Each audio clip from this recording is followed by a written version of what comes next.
استغفار جہاں گناہوں کی معافی ہے نا، وہاں یہ بہت سارے مسائل کے حل کی کنجی بھی ہے. آپ اگر پرابلم میں ہیں، روزی کے مسائل ہیں، اولاد نہیں ہو رہی ہے یا کوئی بھی پرابلم ہے، واقعہ سنیے. حضرت امام حسن بصری رحمۃ اللہ تعالی بہت بڑے بزرگ، ایک شخص آیا آ کر کہتا حضور بارش نہیں ہو رہی ہے، قحط کی پوزیشن آ گئی ہے، بارش نہیں ہو رہی، دعا فرمائیں کہ وظیفہ عطا فرمائیں. آپ نے فرمایا استغفار کرو. وہ چلا گیا. اچھا ایک بزرگ بیٹھے تھے ان کے پاس، حضرت ربیع بن صبیح رحمۃ اللہ، وہ دیکھ رہے تھے. دوسرا بندہ آیا کہتا حضور تنگ دستی ہے، کاروبار میں ڈاؤن ہے، رزق میں تنگی ہے. آپ نے فرمایا استغفار کرو. تیسرا شخص آیا کہتا حضور اولاد نہیں ہو رہی ہے، حصول اولاد کے لیے وظیفہ لینا ہے، فرمایا استغفار کرو. چوتھا بندہ وہ کہتا کہ حضور میرے باغ میں فصلوں میں پیداوار کی کمی ہے، فرمایا استغفار کرو. حضرت ربیع بن صبیح کہتے ہیں حضور پہلا بندہ الگ پرابلم لے کر آیا، دوسرا الگ، تیسرا الگ، چوتھا الگ، چاروں کو ایک ہی دوائی، چاروں کو ایک ہی وظیفہ، استغفار استغفار. ہائے ہائے بڑوں کی بڑی باتیں ہیں. قرآن میں بھی پڑھتا ہوں، قرآن آپ بھی پڑھتے ہیں، مگر دیکھو اللہ والے کیسے پڑھتے ہیں. کیا خوبصورت جواب دیا آپ نے. آپ فرماتے ہیں سورہ نوح پارہ 29 آیت نمبر 10 سے 12 کی آپ نے تلاوت فرمائی. اب ذرا قرآن سنیے گا. بسم اللہ الرحمن الرحیم. استغفروا ربکم انہ کان غفارا یرسل السماء علیکم مدرارا ویمددکم باموال وبنین ویجعل لکم جنات ویجعل لکم انہارا.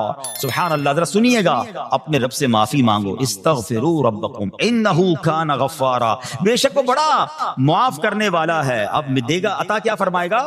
یرسل السماء علیکم مدرارا، وہ تم پر موسلا دھار بارش بھیجے گا. ویمددکم باموال وبنین ویجعل لکم جنات ویجعل لکم انہارا، فرمایا اور مالوں اور بیٹوں سے تمہاری مدد فرمائے گا، اور تمہارے لیے باغات بنا دے گا، اور تمہارے لیے نہریں بنائے گا.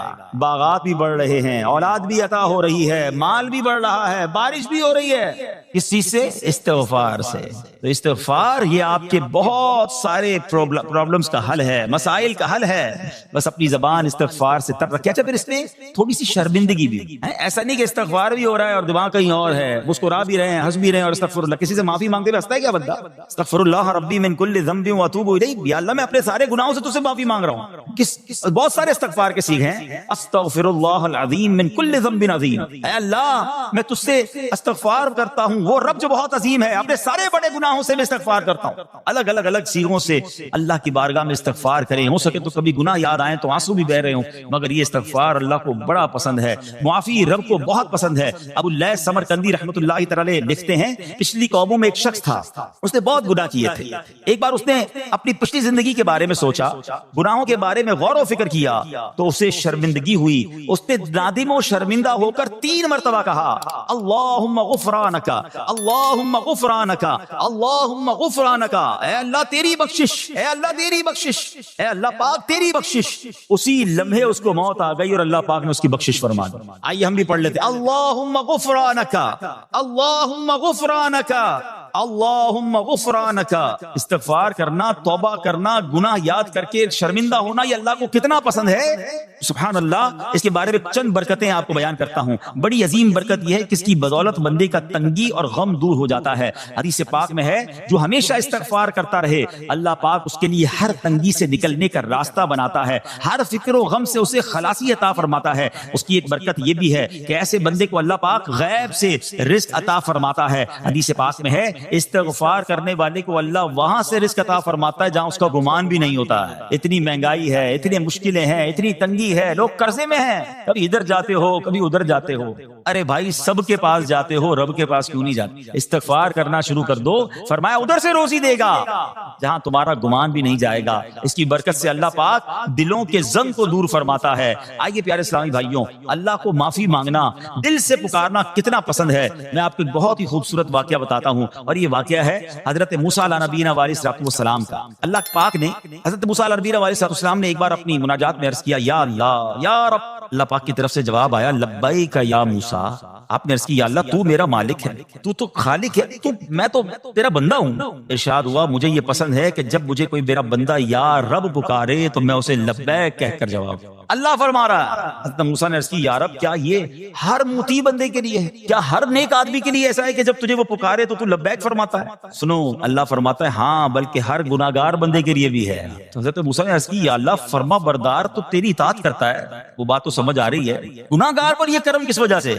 اے ہائے سنو میرے رب کیسا کریم ہے. فرماتا ہے اے موسیٰ اگر میں بھلائی کرنے والے کو اس کی بھلائی کا بدلہ دوں اور برائی کرنے والے پر اس کی برائی کی وجہ سے احسان نہ کروں تو میرا جود و کرم کہاں جائے گا؟ اللہ فرماتا ہے میرا پھر کرم میری رحمت کس لیے ہے؟ برائی کرنے والا بھی گناہ کرنے والا بھی مجھے پکارتا ہے، میں اسے بھی لبیک کہہ کر جواب دیتا ہوں. حضرت موسیٰ علیہ نبینا علیہ الصلوۃ والسلام کو ایک بار وحی نازل ہوئی کہ اے موسیٰ فلاں علاقے میں جاؤ، ہمارا ایک نیک بندہ اس کا انتقال ہو گیا ہے، جا کے اس کو غسل دو، اس کو کفن دو اور اس کا جنازہ پڑھو. حضرت موسیٰ وہاں پہنچ گئے اور جب وہاں جا کر آپ نے لوگوں سے کہا کہ مجھے فلاں بندے کے پاس لے جاؤ جس کا انتقال ہوا ہے، مجھے غسل دینا ہے، کفن پڑھنا ہے، جنازہ پڑھنا ہے. لوگوں نے کہا حضرت یہ تو زمانے کا گناہگار بڑا بےہودہ بڑا بدکار شخص تھا، آپ تو رب کا حکم تھا، آپ نے غسل بھی دیا، کفن بھی پہنایا، جنازہ بھی پڑھا، پھر رب کی بارگاہ میں عرض کی مولا بندے تو یہ کہہ رہے ہیں یہ تو بہت برا آدمی تھا، تو نے مجھے بھیجا اور فرمایا تیرا پیارا بندہ، میں نے جنازہ بھی پڑھ دیا، غسل اور کفن بھی دیا. اب ذرا آپ سوچیں کہ کسی کا جنازہ حضرت موسیٰ پڑھ دیں اس کی تو بخشش کا تو کوئی مسئلہ ہی کوئی نہیں نا، وہ تو اللہ کے نبی جس کا جنازہ پڑھے غسل دے تو یا اللہ تو نے ایسا انتظام فرما دیا. رب کریم کی طرف سے پتہ ہے کیا جواب آتا ہے؟ اللہ فرماتا ہے اے موسیٰ بندے سچ کہتے ہیں، یہ بندہ واقعی بڑا گناہگار تھا. جو علاقے والے شہر کے لوگ کہہ رہے ہیں نا ٹھیک کہہ رہے ہیں، یہ بندہ تھا ہی ایسا. کہ اللہ جب اتنا گناہگار اتنی بڑی مہربانی کس وجہ سے؟ ارشاد ہوا اے موسیٰ اس بندے نے مرنے سے پہلے مجھ سے 5 کلمات کے ذریعے بات کی، مناجات کی، مجھے پکارا، 5 سینٹنس تھے، 5 کلمے تھے، اور اے موسیٰ اس کی وجہ سے میں نے اس کی مغفرت فرما دی. حضرت موسیٰ کہتے ہیں یا اللہ وہ 5 کلمے تو بتا دے، وہ 5 کیسے جملے تھے کہ علاقے میں سب سے مشہور بدکار اور اس کا انتقال ہو تو رب مغفرت بھی فرمائے اور اپنے نبی کو فرمائے جا کے جنازہ پڑھو. تو آپ نے کہا یا اللہ وہ 5 کلمات بتا دے. اب ذرا یہ 5 کلمات سنیے گا. ایکچولی جو بات سمجھنی ہے نا، استغفار ہے کیا، معافی مانگنا ہے کیا، توبہ کیا ہے. اللہ فرماتا نا کہ ہم نے سنا کہ جو بندہ اللہ سے استغفار کرتا ہے اللہ اسے دیکھ کر مسکراتا ہے. اس کی وجہ یہ کہ بندہ رب کی بارگاہ میں اپنے آپ کو سرنڈر کرتا ہے، اپنے گناہ یاد کرتا ہے، اپنی کم مائگی کا اظہار کرتا ہے. وہ کہتا ہے نا الندم التوبہ، شرمندگی توبہ ہے.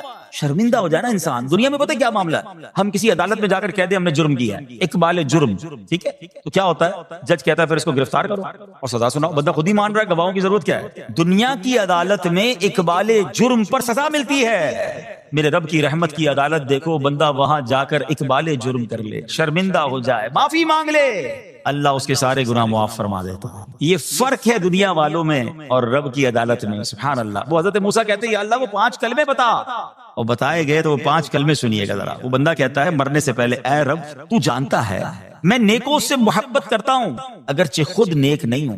یا رب تو جانتا ہے میں فاسقوں سے بغض رکھتا ہوں اگرچہ میں خود فاسق ہوں. سمجھ رہے ہیں بات؟ اللہ نیکوں سے پیار کرتا ہوں، مجھے پتا ہے میں خود نیک نہیں ہوں. میں گناہ گاروں سے نفرت کرتا ہوں حالانکہ میں خود بھی گناہ گار ہوں. کہیں بھی اپنی بڑائی نہیں ہے، میں گناہ گار، میں بدکار، مگر اللہ میں پیار کرتا ہوں نیک لوگوں سے. تیسرا جملہ کیا تھا؟ یا رب اگر مجھے معلوم ہو جائے کہ میرے جنت میں داخل ہونے سے تیری ملکیت میں کوئی کمی آ جائے گی تو اللہ میں تجھ سے پھر جنت کا سوال کرنا چھوڑ دوں گا. مجھے یہ پتا ہے یا اللہ تو نے مجھے جنت میں داخل کیا نا، تیری جنت میں کوئی کمی نہیں آئے گی، بہت بڑی ہے، اب مجھے داخل بھی کرنے سے تیرا کچھ نہیں جائے گا. اگر کچھ جاتا ہوتا تو یا اللہ میں جنت تیرے سے مانگنا چھوڑ دیتا. چوتھا جملہ کیا ہے؟ اے رب اگر مجھے معلوم ہو جائے کہ مجھے جہنم میں داخل کرنے سے تیری ملکیت میں اضافہ ہو جائے گا تو میں پھر جہنم سے پناہ نہیں مانگوں گا. یعنی اگر تو تیرے ملک میں تیری شان میں اضافہ ہو رہا ہے مجھے جہنم میں ڈالنے سے، پھر تو میں نہیں کہوں گا تجھے کہ جہنم سے نکال. مگر مجھے پتا ہے تو پہلے ہی مالک ہے، تو پہلے ہی خالق ہے، سب کچھ تیرا ہے، مجھے جہنم میں ڈالنے سے تیری کوئی ملکیت میں اضافہ نہیں ہونا. اور آخری بات کیا کہتا ہے؟ یا رب اگر تو مجھ پر رحم نہ کرے گا تو پھر کون کرے. اللہ فرماتا ہے اے موسیٰ میں نے اس پر رحم کیا، یہ میرے کرم کے لائق تھا، میرے کرم کے لائق نہیں تھا کہ میں اسے ناکام لوٹا دیتا. جب اس نے یہ کلمات کہے تو میں نے اسے درگزر فرمایا، اس کی مغفرت فرما دی، اور میں ہی بخشنے والا مہربان. اے میرے پیارے اسلامی بھائیوں، آج وہ کام سیکھ کے جانا ہے، سمجھ کے جانا ہے، جس کو جو بندہ کرتا ہے تو رب کی رحمت گویا مسکراتی ہے. وہ یہ ہے کہ اللہ سے معافی مانگتے رہیں، استغفار کرتے رہیں، اللہ کو راضی کرنے کی کوشش کرتے رہیں، اپنے گناہوں پر ندامت رکھیں. کہ جو معافی مانگتا ہے نا اللہ اسے بہت پسند فرماتا ہے. حدیث پاک میں آتا ہے التائب من الذنب کمن لا ذنب له، گناہوں سے توبہ کرنے والا ایسا ہے جیسا اس نے گناہ کیا ہی نہیں ہے. اچھا اب ایک اور بہت پیارا عمل جس کو دیکھ کر اللہ مسکراتا ہے، وہی میں نے جو تفسیر بتائی کہ اللہ کی رحمت راضی ہو جاتی ہے اور اللہ کی رحمت برستی ہے، رب راضی ہو جاتا ہے۔ نبی پاک علیہ الصلوۃ والسلام نے فرمایا 3 بندے ہیں اللہ پاک انہیں دیکھ کر مسکراتا اور کیا ہوتا ہے، فرمایا اور بہت خوش ہوتا ہے۔ اب وہ 3 بندے کون سے ہیں چیک کر لیں ہم ان میں ہیں کہ نہیں۔ فرمایا نمبر 1 وہ بندہ جو رات کو اٹھے، بستر چھوڑے، اچھی طرح وضو کرے، پھر نماز پڑھنے کھڑا ہو جائے، اسے دیکھ کر اللہ پاک فرشتوں سے فرماتا ہے اے فرشتوں بتاؤ میرے بندے کو نیکی پر کس نے اکسایا ہے؟ فرشتے عرض کرتے ہیں مولا تو بہتر جانتا ہے۔ اللہ پاک فرماتا ہے ہاں میں جانتا ہوں مگر تم مجھے بتاؤ۔ فرشتے عرض کرتے ہیں اے مالک کریم تو نے اسے ایک چیز یعنی جہنم کا خوف دیا ہے، یہ اس سے ڈرتا ہے۔ اے اللہ تو نے ان کو ایک چیز جنت کی امید دلائی ہے، یہ اس کی امید رکھتا ہے۔ اے اللہ یہی خوف اور امید ہے جس نے اسے رات کی نیند قربان کر کے تیرے حضور کھڑے ہونے پر ابھارا ہے۔ اب اللہ پاک فرماتا ہے اے فرشتوں گواہ ہو جاؤ، یہ جس چیز سے ڈرتا ہے یعنی جہنم سے ڈرتا ہے، میں نے اپنے اس بندے کو اس سے امن بخشا، اور جس کی امید رکھتا ہے یعنی جنت کی، میں نے جنت اس پر واجب کر دی۔ رات اٹھ کر جب دنیا سوئی ہو بندہ اٹھ کر تہجد کی نماز ادا کرے، اللہ کی بارگاہ میں آنسو بہائے، اللہ فرشتوں کے سامنے گویا فخر فرماتا۔ دوسرے نمبر پر سنو، فرمایا دوسرا وہ شخص جو حق کو باطل کی لڑائی میں شریک ہوا، ثابت قدم رہا یہاں تک کہ شہید ہو گیا، یا اللہ پاک نے اسے فتح عطا فرمائی، اللہ اس بندے کو دیکھ کر بھی مسکراتا ہے۔ جہاد کرنے والے مجاہدین یا تو شہید ہو جائیں یا غازی ہو کر لوٹے اللہ کی رضا کے لیے، اللہ کی رحمت ان پر بھی چھما چھم برستی ہے۔ اور تیسرے نمبر پر فرمایا تیسرا وہ بندہ جو رات کو سفر کرتا ہے، یہاں تک کہ رات کے آخری حصے میں جب کہیں ٹھہرتا ہے تو اس کے ساتھ والے سو جاتے ہیں مگر وہ کھڑا ہو کر نماز پڑھنے لگتا ہے، اس بندے کو دیکھ کر بھی اللہ پاک مسکراتا ہے۔ اجتماعی عبادت کے بڑے فائدے ہیں، اجتماع میں آنا، محفل میں آنا، دعا میں شرکت کرنا بہت اچھی بات، مگر اپنی عادت ایسے بھی بنائیں کہ کچھ عبادتیں ایسی کریں کہ میں جانوں اور رب جانوں۔ یہ جو رات اٹھ کر دعا کا لطف ہے، رات اٹھ کر جو نماز پڑھنے کا لطف ہے نا، جب ساری دنیا سو رہی ہے اور بندہ اپنے رب کی بارگاہ میں حاضر ہے۔ علماء کہتے ہیں دن کے نوافل کے مقابلے میں رات کے نوافل افضل ہیں، کیونکہ رات سکون ہوتا ہے، رات رکعت قلبی ملتی ہے، سبحان اللہ، رحمت الہی چھما چھم برستی ہے۔ ہمیں کیا کرنا ہے کہ رات تہجد کی نماز کی عادت ڈالے۔ رمضان میں بن گئی تھی نا، سحری کے لیے اٹھتے تھے تو لوگ تہجد پڑھتے تھے، اللہ کرے کہ یہ عادت بن جائے، کبھی کبھی اگر ہر روز نہیں ہو سکتا کم از کم کبھی کبھی کریں۔ اچھا اگر ایسی کوئی عبادت ہو بھی جائے نا پھر سب کو بتائیں نا کہ رات اٹھا تھا تو جناب دعائیں بھی کی تو آنسو بھی بہائے، نہیں کبھی کبھی ایسا کیا کرو کہ میں جانوں اور رب جانے، اللہ سے باتیں کیا کرو۔ میں آپ کو صحیح بتاؤں، آپ مجھے ایک بات بتائیں، یہ تو آپ نے سن بھی لیا کہ اللہ کی رحمت کس قدر برستی ہے اس پر، زندگی میں بھی جب کبھی ہم پریشان ہوں اور رات نیند نہ آئے، کبھی کبھی ایسا ہوتا ہے پریشانی میں نیند نہیں آتی، کروٹیں بدل رہا ہوتا ہے انسان، اور اس کروٹ بدلتے بدلتے میں آپ کی جب والدہ حیات ہوگی یا ماشاءاللہ جن کے پاس ماں موجود ہے، ماں جیسی ہستی کہاں ملتی ہے پھر؟ ایک بار اور سن لو، دنیا کی بہت ساری چیزیں میرے اور آپ کے پاس ہیں جو ریپلیسیبل ہیں، جو بدلی جا سکتی ہیں۔ موبائل فون لیتے ہیں بڑی خوشی سے لیتے ہیں مگر نیا ماڈل آتا ہے تو لوگ بدل لیتے ہیں، سواری لیتے ہیں بڑی خوشی ہوتی ہے مگر جب نئی سواری آتی ہے تو ریپلیس بدل دیتے ہیں، ماڈل نیا آ گیا بھائی اب وہ پرانی لگتی ہے۔ مگر یاد رکھو ماں باپ چلے جائیں نا اس کے بعد ماں باپ دوبارہ نہیں ملتے، ان کا کوئی نیا ورژن یا نیا ماڈل نہیں ہے تو ان کی قدر کر لو، ان کی دعائیں لے لو۔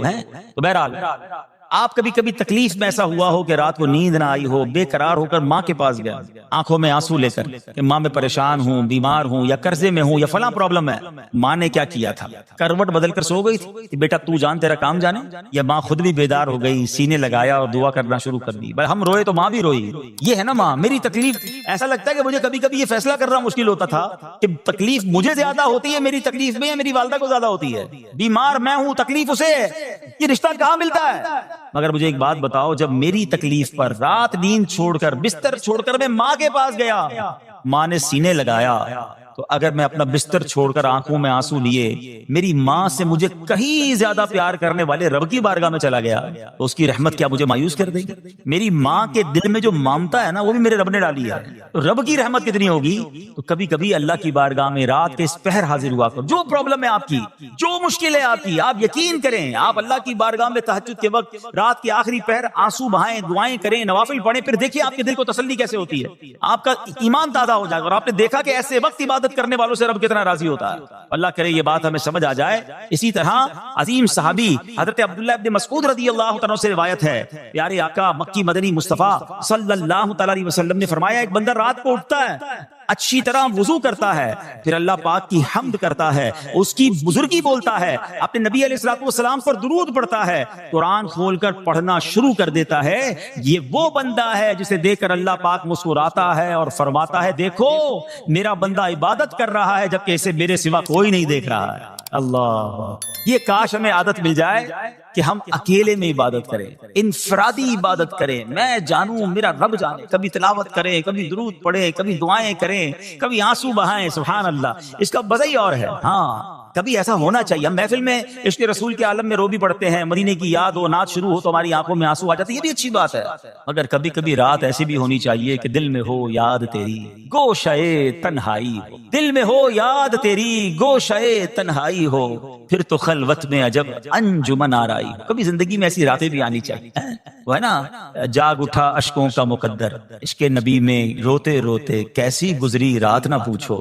کبھی کبھی ایسی رات بھی گزرنی چاہیے کہ آقا کی یاد میں آنسو بہ رہے ہوں، مدینے کی یاد میں، گھر والوں کو بھی پتہ نہ چلے، ہلکی ہلکی آواز میں کبھی نعت شریف لگا لیا کریں، کبھی مناجات لگا لیا کریں، ہم پتہ نہیں کیا دیکھتے دیکھتے سوتے ہیں۔ کاش انہی تصورات میں آنکھیں بند ہوں کہ میں سو جاؤں یا مصطفیٰ کہتے کہتے، میں سو جاؤں یا مصطفیٰ کہتے کہتے، کھلے آنکھ صلی علی کہتے کہتے۔ جو مدینے کے تصور میں سوتے ہیں نا پھر خواب میں زیارت بھی کر لیتے ہیں۔ خواب کا ایک فینومینا یہ بھی ہے، آپ جس چیز کے بارے میں سوچتے ہوئے سوتے ہیں نا عموماً گندی باتیں دیکھ کر، گندی چیزیں دیکھ کر سوتے ہیں، پھر ایسے ڈراؤنے خواب بھی آتے ہیں، انہیں ٹینشن بھی آتی ہے، فلموں میں بھی ماردار دیکھی، خواب میں بھی لڑائی جھگڑے دیکھ رہے ہیں۔ جو مدینے کی یادوں میں سو رہا ہے، جو باوضو سو رہا ہے، جو اللہ کا ذکر کر کے سو رہا ہے، جو نوافل پڑھ کے سو رہا ہے، پھر دیکھو خواب میں بھی کہاں کہاں کی سیر کرے گا انشاءاللہ۔ تو اپنی خلوتوں کو اچھا کریں، اپنے اکیلے وقت کو بھی خوبصورت کریں، آنسو بہائیں، اور سبحان اللہ تہجد پڑھنے والوں کے چہروں پر نور بھی آ جاتا ہے، ہاں یہ ایک الگ نعمت انہیں ملتی ہے، اللہ نصیب فرما دے۔ اچھا ایک اور خوبصورت کام ہے، اللہ کریم دل دیکھ کر مسکراتا ہے۔ فرمایا حضرت ابو سعید خدری رضی اللہ عنہ فرماتے ہیں،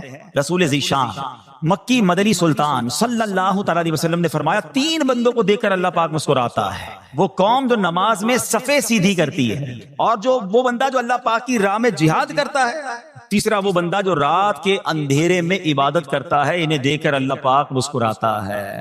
جہاد والی بات اور رات والی عبادت کی بات تو ہو گئی، اب اس میں نئی بات سیکھنے کو میری صفیں درست کرنے والی۔ اب روز نماز پڑھ رہے ہیں، صفیں درست نہیں کر رہے ہوتے، امام صاحب کہہ کے تھک جاتے ہیں، کاندھے سے کاندھا ملائیں، صفوں کو سیدھا کریں، صفوں کو سیدھا کرنے والوں کو دیکھ کر رب کی رحمت مسکراتی ہے، رحمت برستی ہے۔ اب یہ کتنا آسان کام ہے، مگر اس کی طرف بھی توجہ نہیں ہوتی ہے۔ یاد رکھیے کہ صفیں سیدھی کرنا یہ بڑی نیکی ہے، اور اللہ کرے کہ ہم اس پر عمل کرنے والے بنے، اور صفیں درست نہ کرنا ترک واجب، ناجائز اور گناہ ہے۔ سیدھی صفیں نہیں کرتے، نہیں ناجائز کرتے ہیں، گناہ کرتے ہیں۔ صف درست نہ کرنے سے نماز ناقص رہ جاتی ہے، اور یہ بعض اوقات لوگ کہتے ہیں یار ہمیں نماز میں وسوسے بہت آتے ہیں، تو روایتوں میں آتا ہے صف درست نہ کرنا نماز میں وسوسے آنے کا سبب ہے۔ صفیں ٹھیک نہیں ہوں گی نا عجیب عجیب سی باتیں دماغ میں آئیں گی۔ کیوں؟ حدیث پاک میں آتا ہے شیطان تمہارے درمیان بھیڑ کے بچے کی طرح گھس جاتا ہے، شیطان صفوں میں گھس جاتا ہے۔ صف سیدھی نہ کرنے میں چہرہ بگڑنے کا اندیشہ ہے۔ اے ہائے، اب ذرا غور کر لیجئے یہ کتنا ضروری ہے۔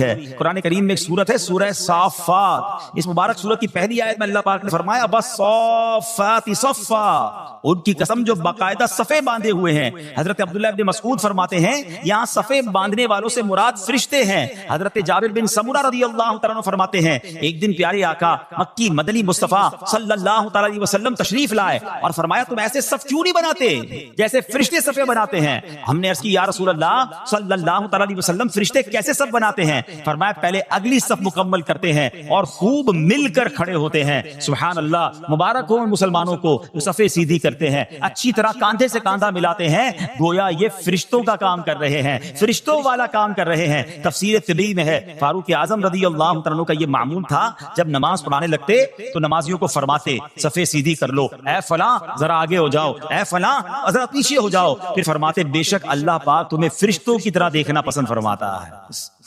تو صفیں سیدھی رکھنا یہ فرشتوں کا انداز ہے، اور اللہ کی رحمت خوب برستی ہے، گویا رب مسکراتا ہے انہیں دیکھ کر۔ تو اے میرے پیارے اسلامی بھائیوں، اور بھی بہت سارے کام ہیں جس کو دیکھ کر، جن کو کرنے سے اللہ کی رحمت چھما چھم برستی ہے۔ مسلمانوں کی پیاری امی جان حضرت عائشہ صدیقہ طیبہ طاہرہ رضی اللہ تعالی عنہا سے روایت ہے، رسول رحمت شفیع امت صلی اللہ تعالی علیہ وآلہ وسلم نے فرمایا جب بندہ مجھ پر درود پاک پڑھتا ہے تو اس کی برکت سے ایک فرشتہ اللہ پاک کی بارگاہ میں حاضر ہوتا ہے. اس فرشتے کے لیے حکم ہوتا ہے کہ اسے میرے بندے کی قبر کے پاس لے جاؤ تاکہ یہ میرے بندے کے لیے مغفرت کی دعا کرتا رہے اور میرے بندے کی آنکھیں ٹھنڈی ہوتی رہیں. ذات والا پہ بار بار درود، ذات والا پہ بار بار درود، بار بار اور بے شمار درود. قبر میں خوب کام آتی ہے، بے قصوں کی ہے یار غار درود. صلو علی الحبیب صلی اللہ تعالی علی محمد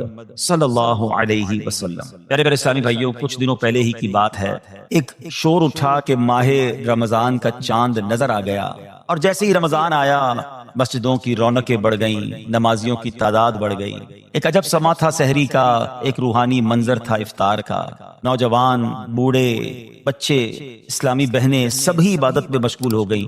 دیکھتے ہی دیکھتے عشرہ رحمت گیا، عشرہ مغفرت آیا، وہ بھی جدا ہوا. ہمیں لگا کہ ہم عشرہ رحمت اور عشرہ مغفرت میں ویسی عبادت نہیں کر سکے، اب آخری عشرے میں خوب عبادت کر لیں گے، تاک راتیں بھی ہیں. مگر غفلت میں وہ آخری عشرہ بھی گزار دیا. رمضان ہمیں تڑپا کر، بہاریں لٹا کر، برکتیں عطا کر کے ہم سے اب جدا ہو چکا ہے. اب رمضان یقیناً اگلے سال بھی آئے گا، مگر یہ نہیں پتا کہ ہم اس رمضان میں ہوں گے یا نہیں ہوں گے. ہمیں یہ بھی نہیں معلوم ہماری مغفرت ہوئی کہ نہیں. ہم رب کریم سے دعا کرتے ہیں کہ اللہ، جن لوگوں نے تجھے راضی کیا ان کا واسطہ ہم سے راضی ہو جا.